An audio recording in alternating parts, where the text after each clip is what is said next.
Bapak, Ibu, Saudaraku yang terkasih, apa kabarnya? Ada sukacita? Amin. Baik Bapak Ibu yang dikasihi Tuhan, kita mau memulai ibadah kita pada pagi hari ini. Mari kita siapkan hati kita bangkit berdiri. Kita mohon kelayakan kepada Tuhan, supaya kita layak masuk dalam hadirat-Nya yang kudus. Sebab kita mau dengan sungguh-sungguh menikmati hadirat-Nya. Kami masuk dalam hadirat-Mu Tuhan, layakkan setiap kali.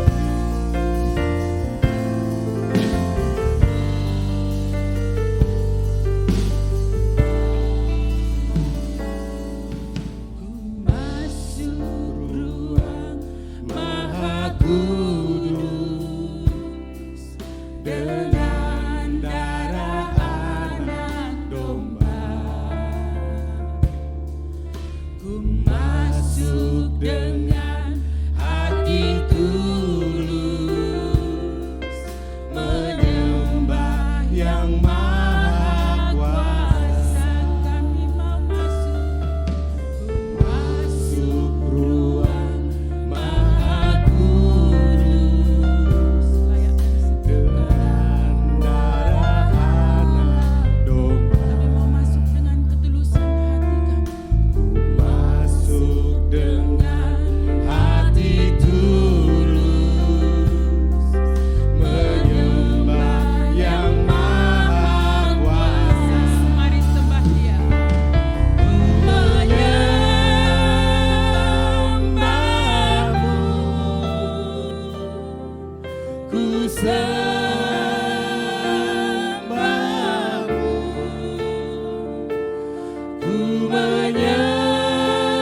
Sebab siapakah kami ini di hadapan-Mu?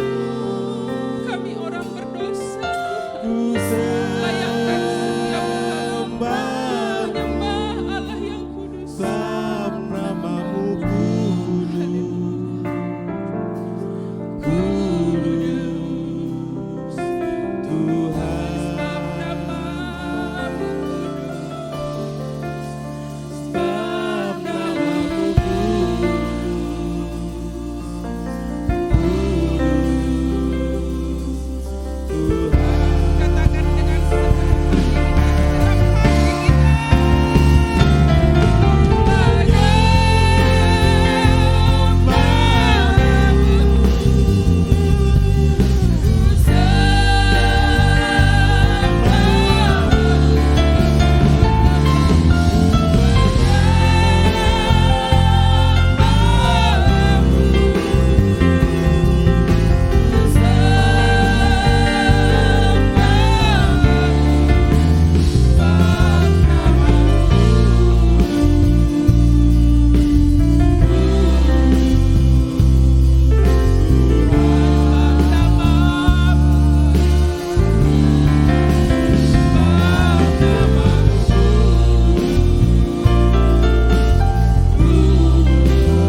layakkan kami datang di hari ini di hadapan-Mu.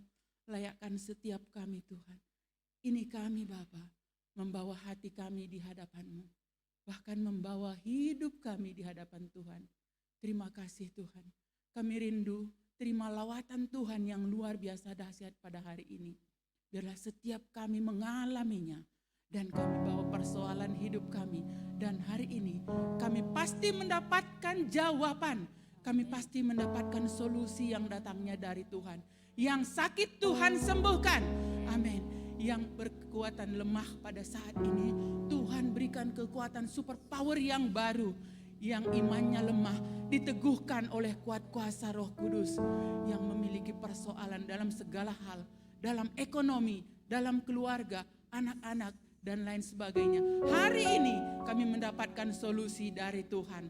Terima kasih Bapa, kami siap lebih lagi memuji, memuliakan Engkau di dalam roh dan kebenaran dengan semangat yang luar biasa.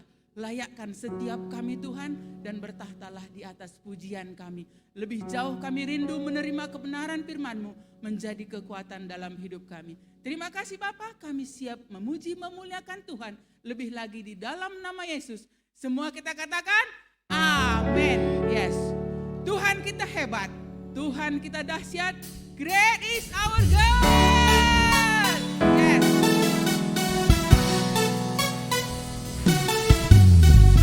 Semangat yang di atas, tepuk tangannya yang semangat. Yes.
dulu Bapak Ibu.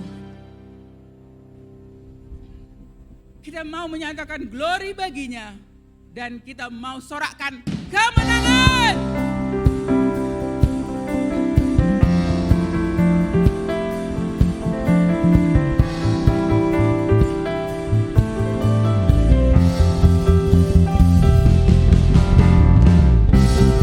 Yesus, Kau dahsyat. Glory bagimu.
masih berdiri Bapak Ibu, kita mau mendengarkan kebenaran firman Tuhan.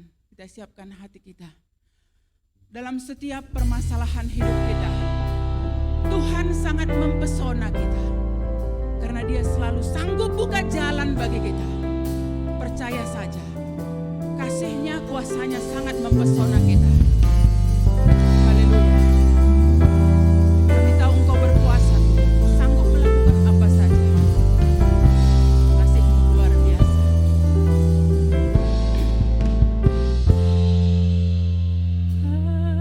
Kasih-Mu sungguhlah mempesona diriku.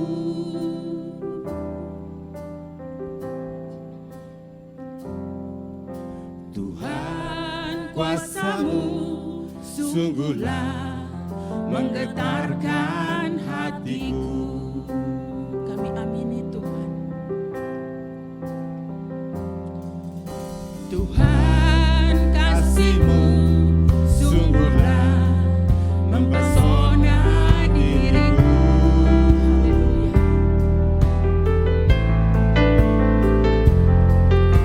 Tuhan, kuasa-Mu sungguhlah menggetarkan hatiku.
Tuhan, kami percaya, kami sungguh yakin Engkau Maha Kuasa, sanggup melakukan apa saja dalam setiap problema hidup kami.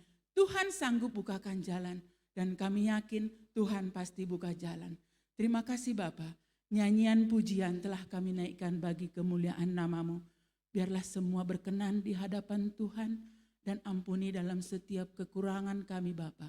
Kami rindu sekarang menerima kebenaran firman Tuhan. Layakkan setiap kami dan biarlah kami dengan pimpinan Roh Kudus bersungguh-sungguh di hadapan Tuhan menerima kebenaran firman-Mu. Lebih jauh firman-Mu itu bertumbuh dan berbuah dalam kehidupan kami. Nama Tuhan dipermuliakan. Kami bawa secara khusus hamba-Mu yang akan menyampaikan kebenaran firman-Mu. Pakai dia dengan urapan sorgawi, menyampaikan isi hati Tuhan. Pakai dia lebih luar biasa lagi, menjadi bagiannya Tuhan, bahwa dia adalah alatnya Tuhan, menyampaikan isi hati-Mu di tengah-tengah kami. Pakai dia menjadi berkat bagi jemaat-Mu, dan kami siap terima firman-Mu di dalam nama Yesus. Semua yang siap katakan, amin. Silakan duduk Bapak Ibu. Amin. Silakan, Berikan Pastor kemuliaan Luki. bagi Tuhan. Haleluya. Haleluya. Haleluya. Shalom Bapak Ibu Saudara. Ada sukacita, amin. Berapa jadi antara kita yang bersukacita, boleh lambaikan tangannya. Haleluya. Alexander Pope, seorang penulis terkenal, dia pernah mengatakan, buat salah itu manusiawi, tapi rela mengampuni itu ilahi. Mohon maaf lahir dan batin. Cie, keren ya, keren ya. Oke, mohon maaf lahir batin Bapak Ibu Saudara, walaupun kita tidak merayakan Idul Fitri, tapi kita makan ketupatnya juga. Dan yang pasti kita menikmati diskonnya juga. Ada 3 keuntungan saudara, orang Kristen di hari Lebaran. Yang pertama adalah ketupat. Yang kedua, diskon Lebaran. Yang ketiga, libur Lebaran. Haleluya. Saudara sudah siap terima pelajaran pagi hari ini? Hari ini judul khotbah saya adalah dibuang oleh keluarga namun dipakai oleh Allah. Pernah ada di antara saudara yang merasa dibuang sama keluarga? Boleh angkat tangan? Oh ada loh ya, ada loh. Setiap kita mungkin merindukan, tentunya setiap kita merindukan punya keluarga yang ideal. Betul ya? Keluarga yang ideal. Papa mama di dalam Tuhan, kita lahir brojol langsung ngomong shalom gitu kan.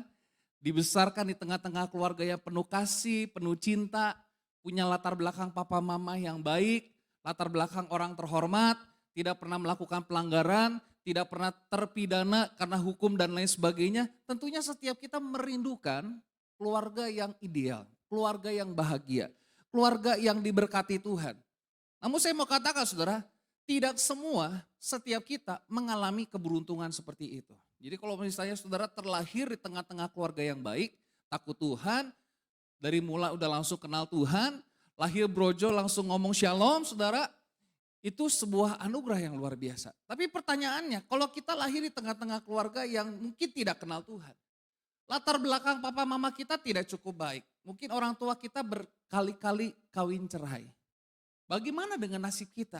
Nah hari ini kita akan belajar bersama-sama saudara, bagaimana seorang tokoh di dalam Alkitab, dia walaupun terlahir di tengah-tengah keluarga yang tidak ideal, dan saya mau katakan mungkin, saya nggak tahu apakah ada orang yang di antara kita yang ngalamin nasib yang sama yang dialami tokoh ini, tapi kita akan sama-sama belajar. Apapun latar belakang saudara, apapun masa lalu saudara, Tuhan sanggup tolong kita. Tuhan sanggup pakai kita. Amin saudara. Saya mau katakan apapun masa lalu kita, latar belakang keluarga kita, mungkin keluarga kita nggak kenal Tuhan, kita lahir di tengah-tengah keluarga yang tidak kenal Tuhan, tidak cinta Tuhan, tidak tahu Tuhan, tidak pernah sebut nama Tuhan. Kita mungkin terlahir dari keluarga yang broken home, tapi saya percaya Tuhan sanggup memulihkan keluarga kita melalui hidup saudara. Yang ketiga katakan amin. Nah hari ini kita nggak belajar dari seorang tokoh yang bernama Yefta. Ya hari ini saya coba pakai mengendalikan PowerPoint dari handphone. Terima kasih untuk Coach Cetung yang sudah memikirkan. Terima kasih untuk smartphone dan smart user. Karena smartphone hanya untuk smart user, saudara. Oke, kita akan baca sama-sama. Hakim-Hakim pasal 11. Ayat 1 sampai ayat yang ke-11. Adapun Yefta, sama-sama katakan Yefta. Namanya siapa? Yefta. Orang Gilead itu adalah seorang pahlawan yang gagah perkasa. Sama-sama katakan pahlawan yang gagah perkasa. Tapi dikatakan tetapi, nah dia. Ini mulai nih problem di sini nih. Tetapi ia anak seorang perempuan sundal. Ayah Yefta ialah Gilead. Juga istri Gilead melahirkan anak-anak lelaki baginya. Setelah besar, anak-anak istrinya ini maka mereka mengusir Yefta. Sama-sama katakan diusir. Berapa aja di antara saudara pernah diusir dari rumah? Boleh angkat tangan? Ya, nasi saudara gak jauh beda dengan Yefta berarti. Katanya kepadanya, engkau tidak mendapat milik pusaka dalam keluarga kami sebab engkau anak dari perempuan lain. Perhatikan ayat yang ketiga. Maka larilah Yefta dari saudara-saudaranya itu dan diam di tanah Tob. Di sana berkumpullah kepadanya petualang-petualang yang pergi merampok bersama-sama dengan dia. Sama-sama katakan merampok. Merampok loh pekerjaannya loh. Pekerjaannya apa? Merampok. Beberapa waktu kemudian Bani Amon berperang melawan orang Israel dikatakan. Dan ketika Bani Amon itu berperang melawan orang Israel, pergilah para tua-tua Gilead menjemput Yefta dari tanah Tob. Kata mereka kepada Yefta, mari jadilah panglima kami. Dan biarlah kita berperang melawan Bani Amon. Tetapi kata Yefta, dikatakan kepada para tua-tua Gilead itu, bukankah kamu sendiri membenci aku dan mengusir aku dari keluargaku? Mengapa kamu datang sekarang kepadaku pada waktu kamu terdesak? Bukannya kalau keluarga karena suka gitu ya, manusia kan suka gitu ya. Kalau terdesak baru cari kita. Kalau nggak terdesak lagi happy-happy nggak pernah ngundang kita. Lagi pesta-pesta mah nggak ngundang kita dah. Ini kata firman Tuhan. Kemudian berkatalah para tua-tua Gilead kepada Yefta, memang kami datang kembali sekarang kepadamu. Ikutilah kami dan berperanglah melawan Bani Amon, maka engkau akan menjadi kepala atas kami, atas seluruh penduduk Gilead. Kata Yefta kepada para tua-tua Gilead, jadi jika kamu membawa aku kembali untuk berperang melawan Bani Amon dan Tuhan menyerahkan mereka kepadaku, maka akulah yang akan menjadi kepala atas kamu. Lalu kata para tua-tua Gilead kepada Yefta, demi Tuhan. Orang zaman dulu masih boleh tuh ngomong demi Tuhan. Dalam perjanjian lama, demi Tuhan. Kalau sekarang boleh gak? Demi Tuhan. Boleh gak? Demi Tuhan, boleh gak? Yang boleh demi istri, demi anak. Demi Tuhan yang mendengarkannya sebagai saksi antara kita. Kami akan berbuat seperti katamu itu. Ayat 11 sama-sama 2-3. Maka Yefta ikut dengan para tua-tua Gilead. Lalu bangsa itu mengangkat dia menjadi kepala dan panglima mereka. Tetapi Yefta apa saudara?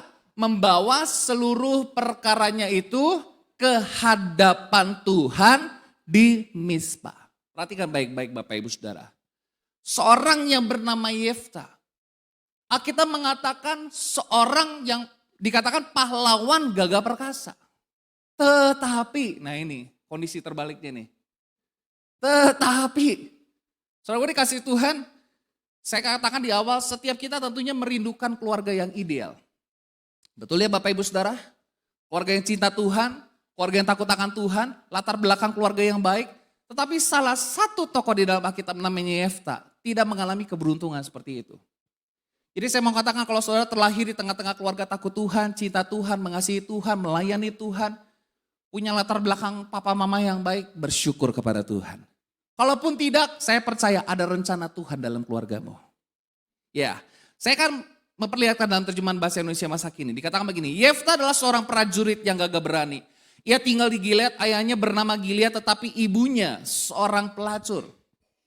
Ayahnya itu mempunyai juga anak-anak lelaki yang lain dari istrinya yang sah. Halo bapak-bapak jangan main-main macam-macam Bapak Ibu. Ini ayahnya Yefta ini kegatelan nih. Bermain-main dengan cinta. Bermain-main dengan api nih.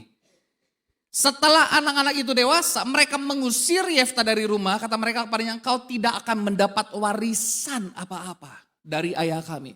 Sebab kau, pasti yang terjemahin orang Batak nih. Sebab kau anak dari wanita lain.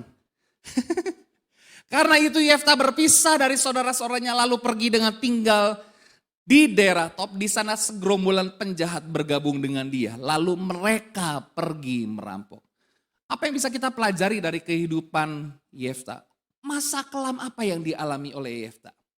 Yang pertama saudara, asal usul keluarga yang tidak baik. Kalau kenalan sama orang pasti suka ditanya ya, siapa nama kamu? Setelah ditanya namanya siapa biasanya? Apalagi yang ditanya?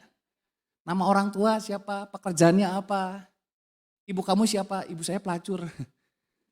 Paling gak enak nih Yefta waktu kenalan nih. Paling gak enak loh. Dibully sama teman-teman sekolah. Kenalan dong namanya siapa? Yefta. Nama papanya Gilead. Nama mama kamu siapa? Nama mama gua ya agak lupa sih namanya siapa. Pokoknya pelacur deh pokoknya kata papa gua. Gak enak banget. Paling gak enak kenalannya. Dibully. Yakin nih sekolahnya dibully saudara. Alkitab mengatakan saudara. Dia seorang gagah perkasa. Tetapi dia punya latar belakang yang tidak baik. Asal usul keluarga yang tidak baik saudara. Seorang perempuan Sunda. Mungkin dia berkata sama Tuhan, apa yang bisa dia harapkan dari saya? Latar belakang keluarga saya nggak baik kok. Ingat, bahwa orang tua gagal, ketika orang tua gagal melakukan nilai-nilai kebenaran, perhatikan baik-baik. Ketika orang tua gagal melakukan nilai-nilai kebenaran, anak akan selalu menjadi korban. Betul Bapak Ibu Saudara? Anak akan selalu menjadi korban. Orang tua bercerai yang jadi korban siapa? Anak. Orang tua berpisah yang jadi korban siapa? Anak, selalu anak. Apalagi jika kepala keluarga, seorang bapak, seorang ayah melakukan kekeliruan atau kesalahan dalam hidupnya. Ingat Bapak Ibu Saudara, setiap kita sebagai orang tua, apalagi saudara sebagai ayah. Perhatikan, saudara itu menentukan. Yang pertama apa? Identitas anak. Yang ngerti katakan amin. Kalau saya dulu kenalan sama anak. Teman-teman, Lukius pekerjaan papa apa? Pendeta, oh anak pendeta. Rafael paling berat. Namanya siapa Rafael? Pekerjaan papanya apa? Pendeta. Opa saya juga pendeta. Cucu pendeta dia. Identitas, sama-sama katakan identitas. Saudara sebagai anak Allah, identitas kita adalah anak Allah. Amin saudara? Ya. Jadi orang tua kita, ayah kita terutama, kepala keluarga itu memberikan identitas sama anak. Jadi yang ngasih identitas itu bukan guru. Jadi yang kasih identitas itu bukan tukang parkir. Tukang parkir nama gue siapa ya, papa gue siapa ya, mana gue tahu atau tukang parkir. Kalau saudara pengen tahu identitas dirimu, saudara perlu tanya sama papamu. Karena apa? Aba, Bapa itu artinya sumber. Sama-sama katakan sumber. Artinya sumber, artinya asal mula. Asal mula. Sama-sama katakan asal mula. Ya, Bapak itu asal mula saudara. Sumber. Bahasa Ibraninya Aba. Bahasa Arabnya Abi. Betul ya? Makanya kalau Abraham, Abnya ada bapaknya, maka bapak segala bangsa. Abigail, Abnya itu bapak atau Abnya itu sumber. Abi atau Aba itu sumber. Abigail itu artinya sumber sukacita. Pokoknya yang ada AB itu pasti nomor absen nomor 1 itu. Benar gak ya? Nomor 1 ya. Ya kan? Identitas. Yang kedua, ayah sebagai kepala keluarga itu memberikan nama marga atau family. Betul ya? Nama keluarga, nama marga. Marga kamu apa? Pasti yang ditanya nama marga bapak atau marga ibu. Halo? Marga bapak atau marga ibu kalau di Batak? Bapak. Di Chinese juga bapak. Marga saya adalah Tan. Setan, tapi bukan anak setan. Marganya Tan. Tapi kalau diganti jadi Setan itu gak enak saudara. Makanya ada belakangnya tuh Lukius Onesiforus Tanto Santoso. Rafael Joaquin Tanto Santoso. Tan. Kalau saudara tanya anak saya, coba tanya nama lengkap. Dia tahu nama lengkapnya. Betul. Tanto Santoso, nama marga. Itu diambil dari bapak. Betul? Ayah. Sekalipun bapak kita sudah meninggal, tapi tetap gak dipakai. Tetap. Identitas marga gak pernah hilang dalam hidup. Kecuali di sorga gak akan ditanya marga kamu siapa ya. Amin saudara. Yang ketiga perhatikan. Orang tua kita itu mempengaruhi apa? Menentukan apa saudara? Latar belakang. belakang, suku kita, ras, agama, keyakinan. Yang minggu lalu kalau nggak salah ya. Papi pernah katakan bapaknya agamanya M. Ibunya agamanya K. Punya anak. Anaknya ikut siapa? Kecenderungannya ikut bapak. Betul ya? Kecenderungannya ikut bapak. Makanya Bapak Ibu Saudara kasih Tuhan, saudara sebagai bapak jangan bermain-main dengan api. Nanti kamu terbakar sendiri. Amin. Jadilah bapak-bapak, jadilah ibu-ibu yang punya latar belakang yang luar biasa. Sekalipun mungkin masa lalumu tidak cukup baik. Tapi di dalam Tuhan, Tuhan sanggup mengubah masa depan kita. Karena saya mau kasih tahu Bapak Ibu Saudara, Tuhan tidak terlalu peduli masa lalu kita. Saya ulangi lagi, Tuhan tidak terlalu peduli dengan masa lalu kita. Tapi Dia peduli sangat dengan masa depan kita. Itulah Tuhan kita di dalam Yesus Kristus. Berikan kemuliaan bagi Tuhan kita. Amin. Itu yang pertama, saudara. Yang kedua kita perhatikan, dicoret daftar milik pusaka. Padahal dia anak pertama, seharusnya anak pertama itu dapat bagian lebih banyak. Makan lebih banyak porsinya. Yang lain ketupat cuma 1 piring, kalau anak sulung itu 3 piring. Apalagi kalau makan dimsum, pernah gak saudara makan all you can eat dimsum? Pernah all you can eat dimsum? Dulu pernah ya saya di Bandung, di restoran Telaga Sari, saudara itu restoran termasuk lama waktu itu, tapi sekarang sudah berubah. Restoran dimsum, all you can eat. Teman saya bisa makan bapau doang, 20 biji. Bapau doang loh, belum yang lain tuh. All you can eat. Saya bilang gila nih orang. Gara-gara orang seperti itu tuh bangkrut tuh perusahaan. Restorannya tutup sekarang, restorannya tutup beneran. Ya, anak sulung itu dapat bagian lebih banyak. Tapi firman Tuhan katakan apa di ayat yang kedua, engkau tidak mendapat milik pusaka dalam keluarga kami. Sebab engkau anak dari perempuan lain. Kau anak dari wanita lain. Diusir saudara, dicoret. Ini bicara tentang apa? Penolakan dari keluarga. Mungkin ketika kita terima Yesus, kita berpindah dari agama lama, kita jadi ikut Tuhan, mungkin kita dicoret dari daftar milik pusaka. Tapi Alkitab mengatakan apa? Tuhan kita adalah milik pusaka kita. Amin saudara? Amin. Itu yang kedua saudara. Yang ketiga, nah ini dia. Biasanya kalau nggak diterima di keluarga, dia akan cari komunitas yang bisa terima mereka. Betul ya? Betul nggak? Biasanya kalau anak-anak nggak betah di rumah nih, orang tuanya berantem terus, nggak merasa nggak diterima, nggak mengalami yang namanya dikasihi, dicintai, diterima di keluarga apa adanya. Biasanya dia akan cari komunitas yang menerima mereka. Salahnya Yefta waktu itu belum ada TYF tuh. Kalau ada TYF waktu itu dia datang ke TYF. Tapi waktu itu belum ada. Maka larilah Yefta dari saudara-saudaranya itu dan diam di tanah Tob. Di sana berkumpul kepadanya petualang-petualang, segerombolan penjahat. Yang bergabung dengan dia ikut merampok. Nah saudaraku dikasih Tuhan perhatikan baik-baik. Jika sebagai seorang anggota keluarga tidak bisa diterima di tengah-tengah keluarganya. Dia akan mencari komunitas yang bisa terima dirinya. Kenapa? Ketika kamu diterima, kamu dikasih identitas baru. Betul apa betul? Coba perhatikan. Kalau saudara pernah ke Bandung, lihat anak-anak pang yang rambutnya kayak sapu ijuk yang udah mau habis itu ya. Iya kan? Dia gak diterima di rumahnya. Dia akan kumpul, dia cari teman-teman yang bisa terima dia. Komunitas yang bisa terima dia. Yefta menemukan keluarga baru. Wah perhatikan. Yefta menemukan keluarga baru. Dan tentunya keluarga baru ini juga memberikan identitas yang baru. Identitasnya sekarang sebagai apa? Perampok. Perhatikan baik-baik Bapak Ibu Saudara. Keluarga itu akan selalu kasih identitas tadi saya katakan. Keluarga itu, yang namanya keluarga kan terima kita apa adanya. Tapi ketika keluargamu gak bisa terima, saudara akan cari keluarga baru. Supaya engkau punya identitas. Perhatikan baik-baik. Makanya penting ya, kita mengenal asal usul kita. Penting banget kita hidup di dalam Tuhan. Supaya kita mengalami pemulihan.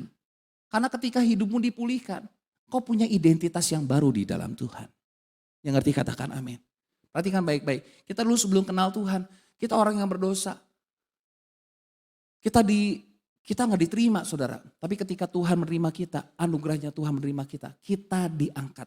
Kita mengatakan, Allah mengangkat kita menjadi anaknya. Identitas yang baru disematkan dalam hidup kita. Yang dahulu kita adalah orang yang pantas dimurkai. Sekarang sudah menjadi anak Allah adalah orang-orang yang penuh dengan anugerah Allah. Amin. Ya, Yefta bergabung. Kita mengatakan dengan segerombolan penjahat. Yang kemungkinan besar segerombolan penjahat ini adalah anak-anak juga yang ditolak di tengah-tengah keluarganya. Betul gak? Lu kenapa ya gue ditolak sama keluarga gue? Oh sama dong, kita sama dong. Sependeritaan sepenanggungan sama dong. Kan bukannya gitu ya, kalau orang kan gitu ya. Kamu ngapain di sini kumpul? Ya gue habis diusir dari rumah. Oh sama ya kumpul-kumpul yuk. Alkitab pernah mencatat, Daud waktu itu dalam keadaan terjepit. 400 orang, Alkitab mengatakan 400 orang bermasalah. Dikejar-kejar utang piutang. Mungkin yang keluarganya latar belakangnya gak jelas, kumpul bareng sama Daud.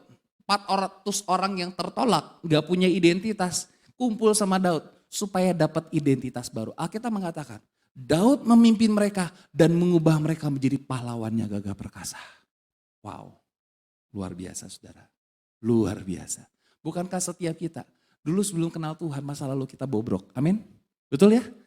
Tapi Tuhan mendapatkan kita, Tuhan kasih identitas yang baru dalam hidup kita. Berikan kemuliaan bagi Tuhan kita. Nah perhatikan baik-baik. Hakim-Hakim pasal 11 ayat yang ke-7. Tetapi kata Yefta kepada para tua-tua Gilead itu, bukankah kamu sendiri membenci aku dan mengusir aku dari keluargaku? Mengapa kamu datang sekarang kepadaku pada waktu kamu terdesak? Terkadang manusia demikian, bahkan keluarga pun, keluarga yang tidak mengenal kebenaran bisa terjadi demikian. Jika tidak butuh kita dibuang. Namun saat terdesak datang kembali untuk meminta pertolongan. Itu manusia. Tapi Tuhan tidak pernah melakukan seperti itu. Itu bisa dilakukan oleh manusia. Hakim-Hakim pasal 11, ayat yang ke-11. Maka Yefta ikut dengan para tua-tua Gilead, lalu bangsa itu mengangkat dia menjadi kepala dan panglima mereka. Perhatikan, yang tadinya ditolak, yang tadinya dibuang, dipakai oleh Allah. Amin saudara? Amin saudara? Tetapi Yefta membawa seluruh perkaranya itu ke hadapan Tuhan di Mizpah. Membawa seluruh perkaranya itu ke hadapan Tuhan. Yang menarik, meskipun Yefta memiliki latar belakang dan asal usul keluarga yang tidak baik, namun Yefta mencari Tuhan, membawa seluruh perkaranya di hadapan Tuhan. Nah, pertanyaannya adalah, apa kebenaran firman Tuhan yang bisa kita dapatkan saudara dari kisah Yefta? Yang pertama saudara, masa lalu kita bukanlah satu-satunya penentu masa depan kita. Amin. Amin.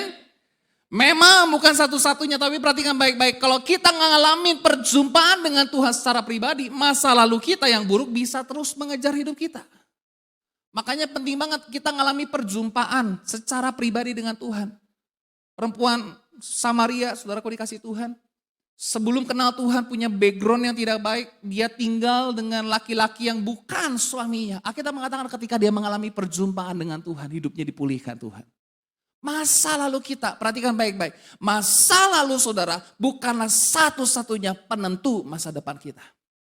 Yang mengerti katakan amin. Amin saudara. Karena kita mengatakan apa Yeremia pasal 29 ayat 11. Sebab aku ini mengetahui rancangan-rancangan apa yang ada padaku mengenai kamu. Dikatakan demikianlah firman Tuhan. Yaitu rancangan damai sejahtera dan bukan rancangan kecelakaan. Untuk memberikan kepadamu hari depan yang penuh harapan. Amin. Sekalipun keluarga kita belum kenal Tuhan. Sekalipun keluarga kita gak kenal kebenaran firman Tuhan. Mereka punya latar belakang yang tidak baik. Tapi firman Tuhan katakan, Tuhan punya rancangan damai sejahtera untuk hidup kita. Tuhan tidak pernah rancangkan kecelakaan. Ayat ini menjadi sulit saya pikirkan. Untuk saya renungkan ketika mami saya ngalamin sesuatu saudara tahun lalu. Itu sulit sekali. Loh, tapi ngalami kecelakaan Tuhan gimana? Tapi saya tahu, apapun yang terjadi dalam hidup kita, firman Tuhan katakan, aku tahu. Kata tahu itu, iya ada. Aku itu sangat-sangat tahu. Bahkan lebih tahu daripada kamu. Bahkan lebih tahu dari diri kita sendiri. Amin. Tuhan tahu persis. Rancangan-rancangan apa yang ada padaku mengenai kamu. Saya mau tanya saudara. pencipta handphone sama yang kita yang beli handphone lebih tahu mana rancangannya? Halo? Yang bikin handphone atau yang beli handphone? Yang lebih tahu rancangannya. Untuk apa itu handphone? Siapa yang lebih tahu? Yang bikin. Bukankah seringkali kita punya smartphone dipakainya cuma buat telepon, WA, video call, kelar. Nonton YouTube, kelar. Padahal kan handphone tidak sesimpel itu ya. Perhatikan baik-baik.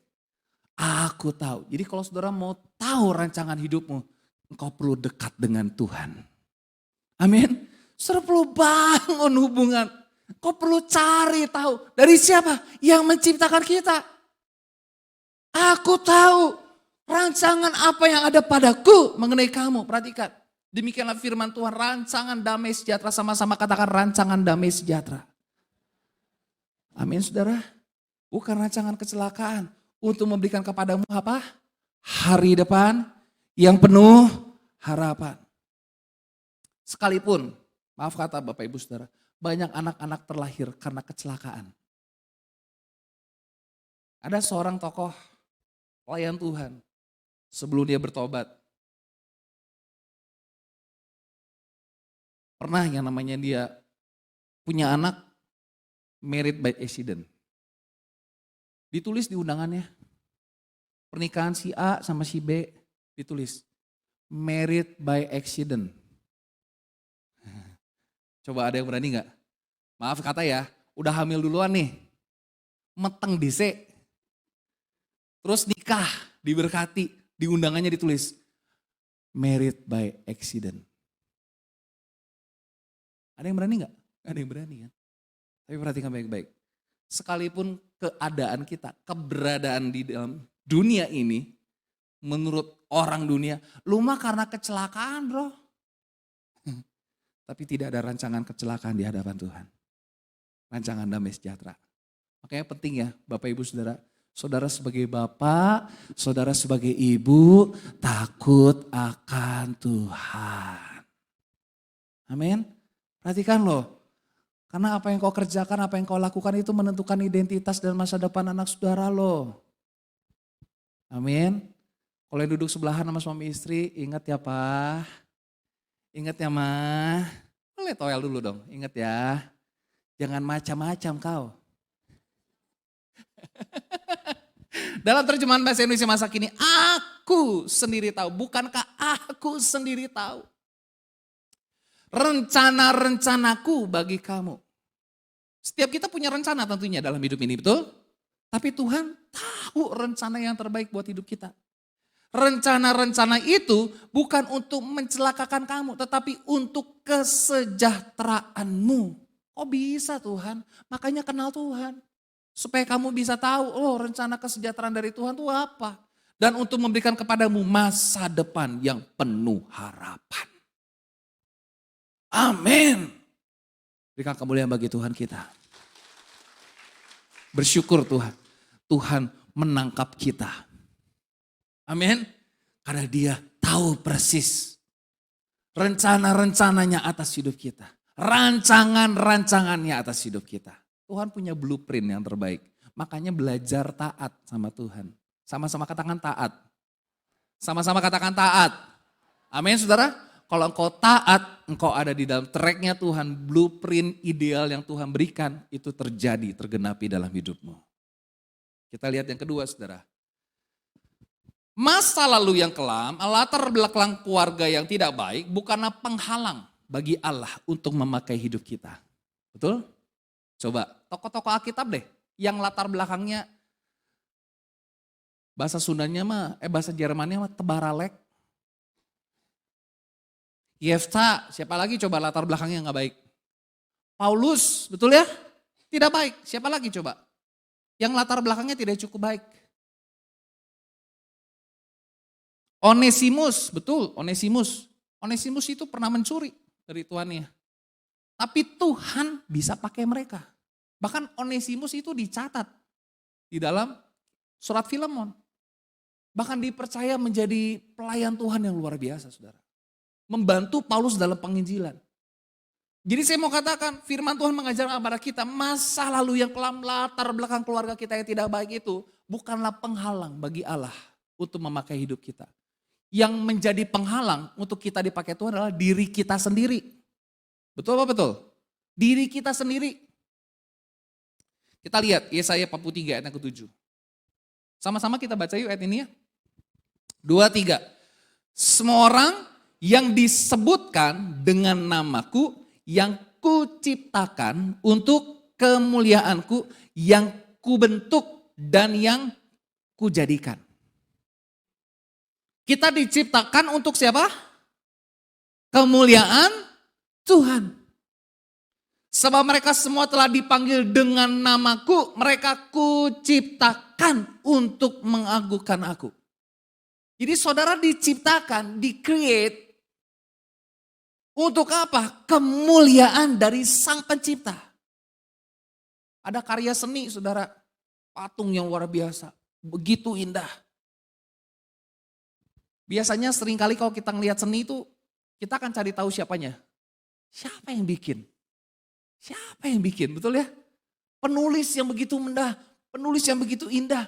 Kita akan selalu cari tahu siapa yang bikin lukisan ini. Nah, saudara dikasih Tuhan, kita perlu ngerti. Tuhan ciptain kita untuk kemuliaan nama Tuhan. Tuhan punya tujuan atas hidup kita, saudara. Jadi saya mau katakan latar belakang keluarga kita, masa lalu kita yang kelam bukanlah penghalang untuk Allah pakai kita. Karena Tuhan tahu tujuan untuk menciptakan kita, untuk kemuliaannya. Bahkan Rasul Paulus mengatakan di dalam Filipi pasal yang ketiga, saudara perhatikan. Sama-sama kita baca ayat ini ya, 2, 3. Saudara-saudara, aku sendiri tidak menganggap bahwa aku telah menangkapnya. Tetapi ini yang kulakukan apa? Aku melupakan apa yang telah di belakangku dan mengarahkan diri kepada apa yang di hadapanku. Dan berlari-lari, sama-sama katakan berlari-lari. Berlari-lari. Kalau berlari-lari itu santai apa cepat ya? Kalau saudara mau ngejar bis nih ketinggalan nih, berlari-lari atau slow aja ntar mah bisnya juga berhenti dan nungguin gue, emang siapa lo? Berlari-lari cepat nggak? Cepat. Kepada tujuan untuk memperoleh hadiah yaitu apa? Panggilan sorgawi dari Allah dalam Kristus Yesus. Jadi Bapak Ibu Saudara kasih Tuhan, kita boleh ada di hari ini itu karena ada panggilan Allah, the calling from God. The high calling. Masa Tuhan yang panggil kagak malik sih? Tuhan panggil beneran deh. Hilang hidup kita. Perhatikan baik-baik saudara. Saudara-saudaraku, aku sendiri tidak menganggap bahwa aku telah menangkapnya. Jadi Paulus sadar betul.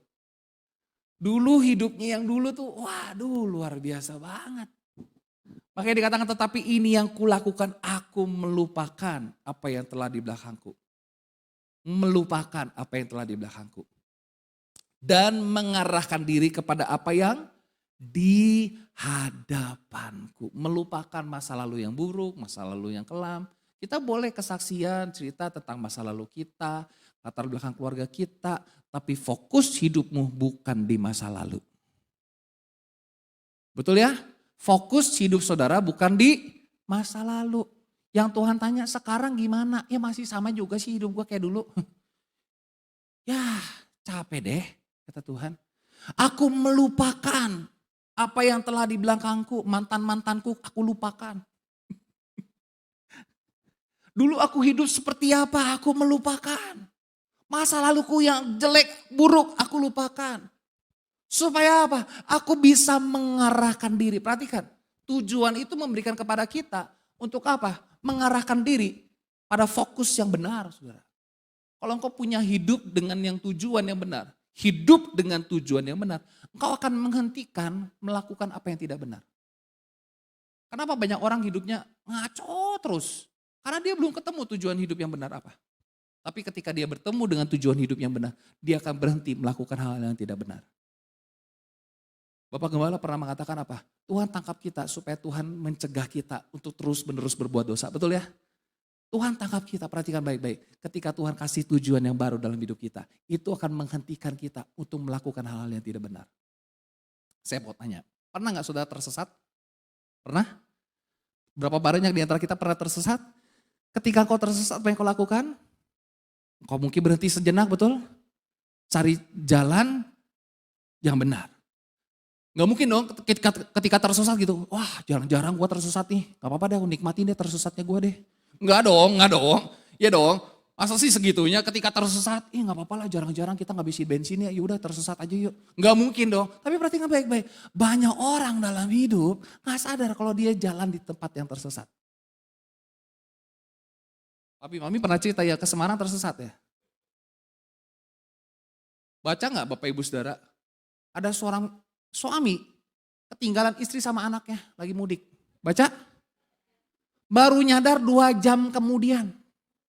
Setelah 70 kilometer. Untung masih nyadar coba. Bener ya? Baca gak? Kan dia cari jalan nih, berhenti nih. Turun nih. Gini kan, istrinya sama anaknya turun. Dikiranya memang posisinya di situ. Pergi aja, ngacir. Bener gak? Baca gak? Iya kan? Terus yang dilakukan apa? Balik cari dong. Ya udahlah. Jarang-jarang kan lebaran, gak ada istri. Ya lagi lebaran gak ada istri nih. Jadi single seutuhnya. Jarang-jarang nih lebaran gak ada istri, ya udah jalan terus deh. Enggak dong, berhenti dong. Perhatikan baik-baik. Kalau kita ketemu tujuan hidup yang benar, kita akan berhenti melakukan hal-hal yang tidak benar. Amin. Kita akan berlari-lari dengan sekuat tenaga. Berlari-lari kepada tujuan. Sama-sama katakan tujuan. Makanya hidup itu harus ada tujuan. Betul ya? Mau kemana? Ya kemana aja lah, angin bertiup. Mau kemana? Kemana air got mengalir. Kemana air got mengalir? Kok lu gak punya tujuan banget sih? Perhatikan baik-baik. Karena kalau kita hidup tanpa tujuan, perhatikan baik-baik. Kalau sama termasuk dalam menikah ya. Kalau bangun keluarga gak punya tujuan juga. Nanti mungkin istrimu akan bilang gini, kita ini akan dibawa kemana? Makanya dalam pernikahan itu suami penting punya tujuan. Yang ngerti katakan amin. Amin. Perhatikan. Ketika kita punya tujuan yang benar. Kita akan berlari-lari untuk memperoleh hadiah. Hadiahnya apa? Panggilan sorgawi. Haleluya. Amin. Saudara gak bisa gapai masa depan kalau engkau tetap fokus di masa lalu. Coba saudara punya mobil, punya motor. Kaca spion itu apakah lebih besar dari kaca depan yang punya mobil? Kaca spion lebih besar atau lebih kecil? Lebih kecil. Kita bisa lihat kaca spion untuk apa? Lihat belakang. Masa lalu kita. Iya kan? Iya kan? Lihat sesekali kan? Oh lihat sesekali supaya sadar diri lah ya. Bener ya? Ada kalanya kita perlu lihat, oh ya sadar diri. Aku tuh sekarang hidup karena anugerah Tuhan. Tuhan kasih masa lalu kita supaya apa? Oh iya ya, sadar diri. Supaya kita tuh gak sombong, betul ya? Banyak orang juga sombong saudara. Karena lupa siapa dirinya sebelumnya. Yang terakhir, saya minta para pemain musik. Sekalipun keluarga tidak menerima kita, namun Allah selalu menyambut kita. Amin? Amin? Perhatikan, Mazmur 27 ayat yang 10 dikatakan begini. Sama-sama yuk baca yuk, 2, 3. Sekalipun ayahku dan ibuku meninggalkan aku, namun Tuhan menyambut aku.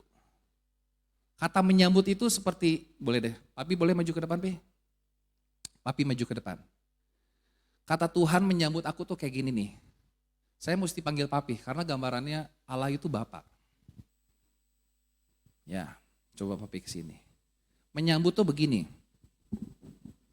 Saya sebagai anak bertemu dengan Tuhan nih. Bapak, Allah Bapak dipeluk sama, ya dipeluk.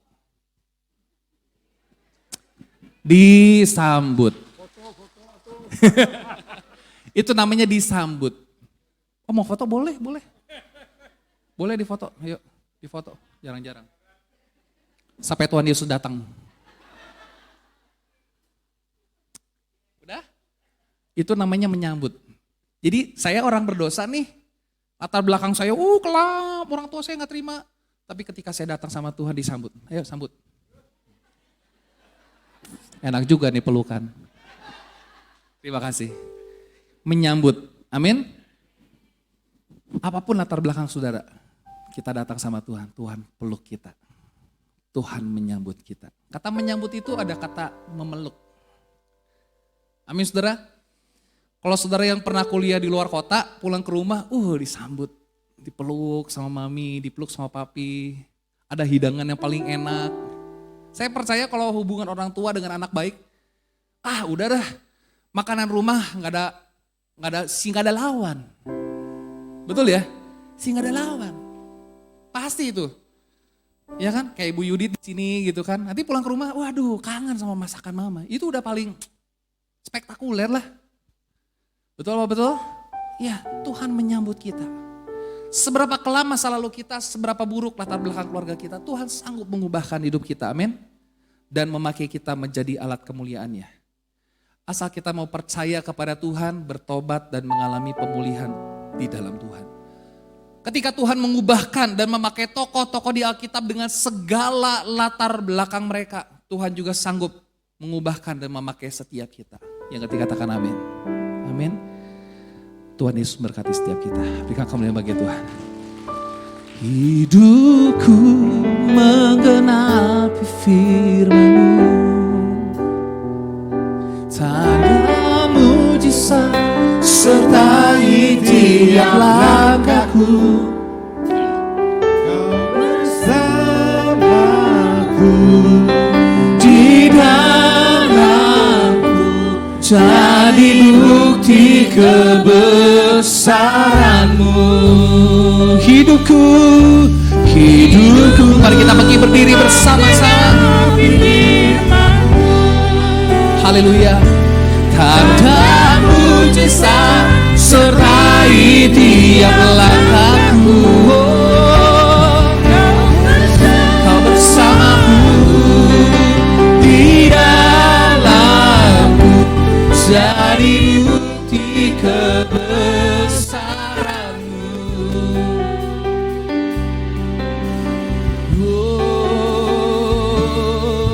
Tuhan, Kau sempurna. Amin. Dalam rencana-Mu dan karya-Mu, ku serahkan hidupku, murnikan dengan Roh-Mu. Tuhan, Kau sempurna dalam rencana-Mu dan karya-Mu, ku serahkan hidupku, murnikan dengan Roh-Mu. Hidupku menggenapi firman-Mu, tanda mujizat sertai tiap langkahku. Kau bersamaku di dalamku jadi bukti kebesaran-Mu. Hidupku menggenapi firman-Mu. Haleluya. Tanda mujizat sertai tiap langkahku. Kau bersamaku di dalamku jadi bukti kebesaran-Mu. Saudara kasih Tuhan, kita sudah dengar firman Tuhan. Bagaimana Yefta dibuang, diusir oleh keluarganya, namun dipakai oleh Allah. Mungkin ada di antara saudara yang merasa hidupku dibuang oleh keluargaku, aku tidak diterima, aku tidak dicintai, aku tidak dikasihi. Tapi pagi hari ini kau dengar firman Tuhan. Masa lalu kita bukan satu-satunya penentu masa depan. Latar belakang keluarga kita, masa lalu kita yang kelam bukanlah penghalang bagi Allah untuk memakai hidup kita. Rupanya di antara kita yang mau dipakai Tuhan. Seberapapun buruk masa lalumu, Tuhan sanggup mengubahkan hidupmu, Tuhan sanggup memakai hidupmu. Boleh saudara angkat tangan di hadapan Tuhan. Saya akan berdoa buat saudara. Kau melihat tangan-tangan yang terangkat Tuhan, mereka rindu dipakai oleh Tuhan. Mungkin mereka punya latar belakang yang tidak cukup baik. Orang tua yang belum kenal Tuhan. Orang tua yang mungkin tidak menanamkan nilai-nilai kebenaran. Tapi pagi hari ini kami boleh dengar firman Tuhan. Seberapa buruk masa lalu kami Tuhan. Itu bukanlah menjadi penentu masa depan kami. Karena masa depan kami ada di dalam tangan Tuhan. Masa lalu kami, latar belakang keluarga kami yang buruk, bukanlah penghalang bagi Allah untuk memakai hidup kami. Kalau Tuhan sudah pakai tokoh-tokoh di dalam Alkitab, Tuhan juga sanggup pakai hidup setiap kami. Kami percaya Tuhan, mungkin di tengah-tengah kami ada orang-orang yang dibuang oleh keluarganya, namun Tuhan sanggup pakai kami dengan sungguh luar biasa Tuhan. Pakai setia mereka Tuhan. Yang kedua, saya akan berdoa buat jemaat Tuhan yang datang dengan pergumulan. Masalah mungkin dalam rumah tanggamu, pernikahanmu, pekerjaanmu, masa depan anak-anakmu, keuanganmu, kesehatanmu. Boleh angkat tanganmu di hadapan Tuhan. Bapak di sorga, kau melihat tangan-tangan yang terangkat, mereka datang dengan segala pergumulan mereka. Mungkin mereka datang dengan pergumulan, masalah rumah tangga, pernikahan, pekerjaan, masa depan anak-anak mereka, keuangan mereka, mungkin kesehatan mereka. Tuhan jamah Tuhan, Tuhan tolong setiap mereka yang sakit disembuhkan, yang lemah dikuatkan, yang susah dihiburkan, yang terikat dilepaskan, yang terbelenggu dibebaskan Tuhan. Bahkan setiap mereka yang sedang mengalami masalah keuangan, Tuhan cukupi, Tuhan limpahkan berkat-Mu dalam setiap kehidupan mereka. Mungkin mereka sedang mencari pekerjaan, Tuhan buka jalan di dalam nama Yesus. Karena kami punya Tuhan, rancangan Tuhan adalah rancangan damai sejahtera, bukan rancangan kecelakaan. Yang memberikan pada kami semua Tuhan, masa depan yang penuh dengan pengharapan. Terima kasih Bapa, kami mau Tuhan, hidup kami menjadi tanda mujizat. Hidup kami boleh menggenapi firman-Mu. Hidup kami boleh menggenapi rencana Tuhan. Hidupku menggenapi firman-Mu. Ada mujizat sertai tiap langkahku. Kau bersamaku di dalamku, jadi bukti kebesaran-Mu. Sing it up, come on. Hidupku menggenapi firman-Mu. Ada mujizat sertai tiap langkahku. Kau bersamaku, Kau bersamaku di dalamku, jadi bukti kebesaran-Mu. Kau bersamaku di dalamku, jadi bukti kebesaran-Mu. Berikan suara-suara yang paling meriah bagi Tuhan kita Yesus Kristus. Haleluya. Kami percaya Tuhan sanggup memakai setiap kami. Seperti Yefta dibuang oleh keluarga namun dipakai oleh Allah. Kami percaya Tuhan, mungkin ketika orang tua kami, ayah ibu kami tidak menerima kami, Tuhan selalu menyambut kami. Terima kasih Bapak, tanamkan firman-Mu dalam setiap kehidupan kami. Sehingga boleh terus bertumbuh dan berbuah. Kami boleh menjadi berkat, nama Tuhan dipermuliakan. Sebentar kami akan memberikan persembahan. Berikan kepada kami hati yang penuh dengan sukacita untuk memberikan yang terbaik bagi Tuhan. Terima kasih Bapak, di dalam nama Yesus kami berdoa dan mengucap syukur sama-sama yang diberkati Tuhan. Sama-sama katakan amin. Silakan duduk.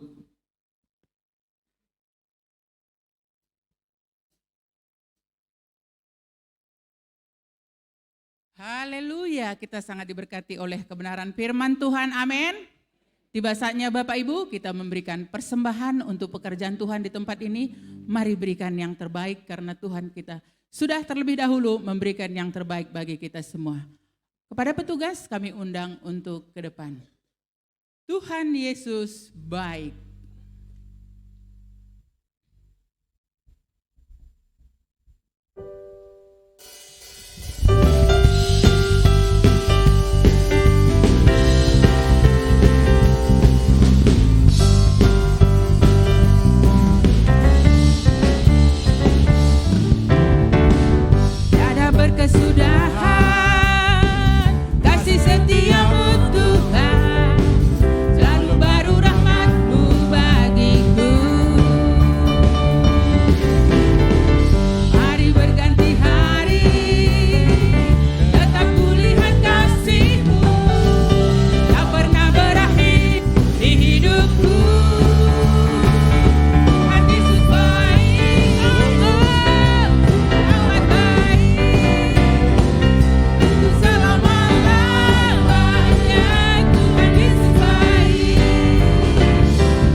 Jemaat GBT DY News.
Kami bersyukur, berterima kasih kepada Tuhan kalau Tuhan sudah memberkati seluruh rangkaian acara daripada kami dari awal, pertengahan sampai akhirnya. Tuhan memberkati kehadiran kami masing-masing, kuatkan kami dan teguhkan kami supaya kami boleh membina, membentuk, mengelola keluarga kami dengan baik. Bila firman Tuhan yang sudah kami dengar pagi hari ini boleh menjadi rema buat kami, boleh melangkah lebih jauh supaya keluarga kami boleh diberkati oleh Tuhan. Keluarga kami punya tujuan. Terima kasih Bapa. Berkati seseorang kami yang sudah melayani, baik sebagai worship leader, singer, pemain musik, petugas SCD, penyambut tamu, task kolektan, bahkan kami semua yang hadir.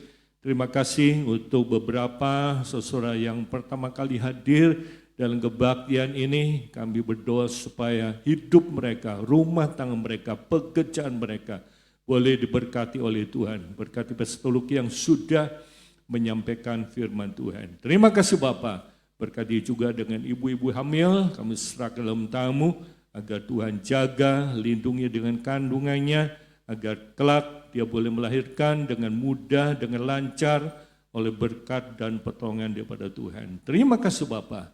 Terima kasih Tuhan.